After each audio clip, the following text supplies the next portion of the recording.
Te rukavice moraš nežno, kao sa ženom.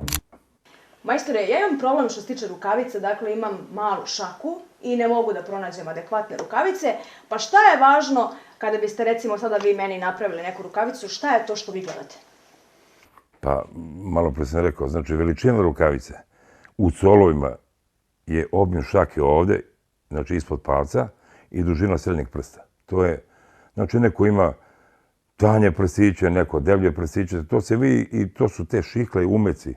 Znači, oni se kroje ili šire ili uže, zavisi sad kakvi su prsti, kakva je ruka.